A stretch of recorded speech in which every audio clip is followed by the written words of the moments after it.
आखिर कौन थी विभीषण की बेटी जिससे स्वयं रावण तक थर थर कांपता था।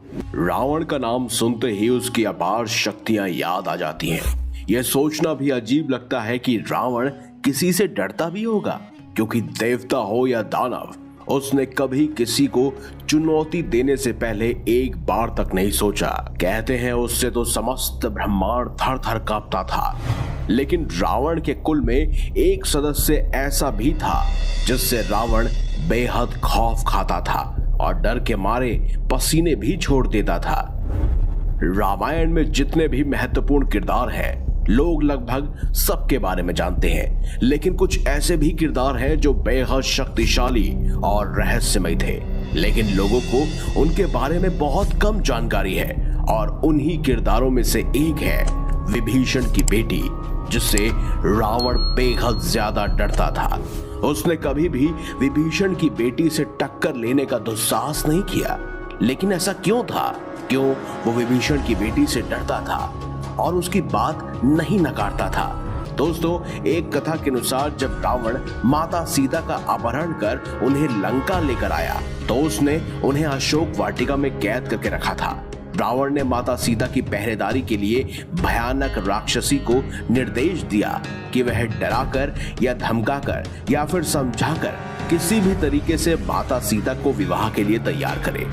जब सभी राक्षसी माता सीता को डराती या विवाह के लिए जोर डालती, तो उस समय विभीषण की बेटी न केवल माता सीता को उन परेशान करने वाली राक्षसियों से उनका पीछा छुड़वाती, बल्कि उन सभी परेशानियों से भी उनको छुटकारा दिलवाती थी।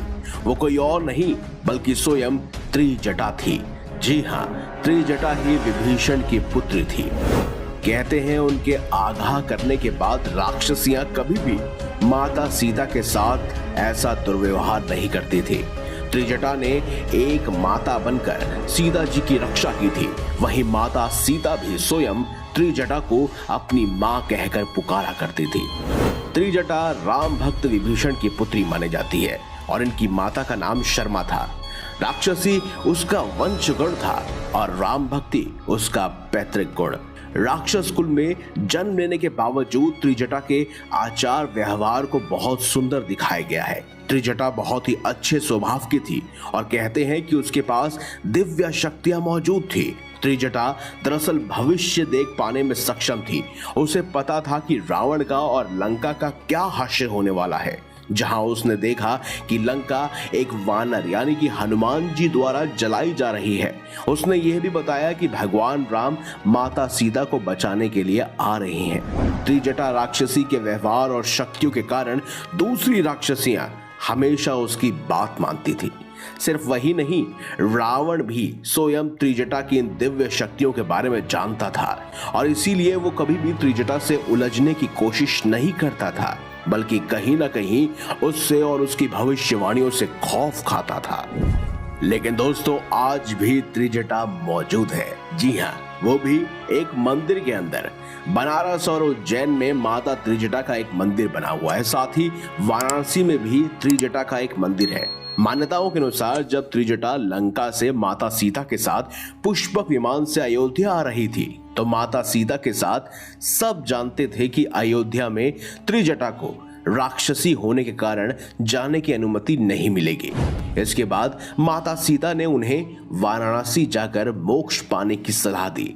वहीं अब त्रिजटा का मंदिर मौजूद है, जहां देवी के रूप में उसकी पूजा की जाती है। यहाँ त्रिजटा को मूली और बैंगन का चढ़ावा चढ़ाया जाता है और इस तरह से त्रिजटा का एक मंदिर उज्जैन में भी बालवीर हनुमान मंदिर परिसर में मौजूद है। तो दोस्तों, यही थी वो खास राक्षसी जिसे त्रिजटा के नाम से जानते हैं, जिससे स्वयं रावण भी खौफ खाता था। अगर आपको हमारी ये बहुमूल्य जानकारी अच्छी लगी है तो इस वीडियो को लाइक कीजिए, हमारे चैनल को सब्सक्राइब कीजिए और ज्यादा से ज्यादा शेयर भी कीजिए।